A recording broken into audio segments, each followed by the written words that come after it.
El carro gris lo rodearon a la salida de un bar, el bar que siempre visita, la esquina de Michoacán. Traga una pistola y polvo, dispuesto ya para usar. ¡Órale, gente! ¡Dile saludos al Botino!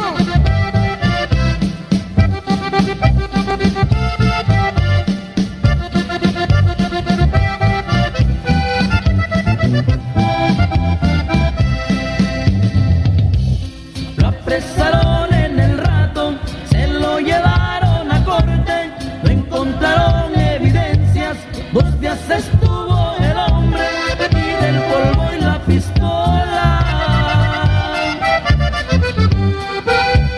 se escondieron, sabe dónde.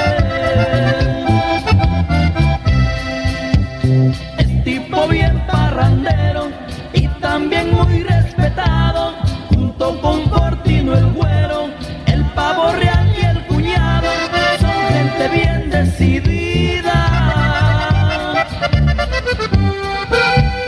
gente que se la ha jugado. Ya estoy mandando estas letras con destino a Zacatecas, donde ellos están pensando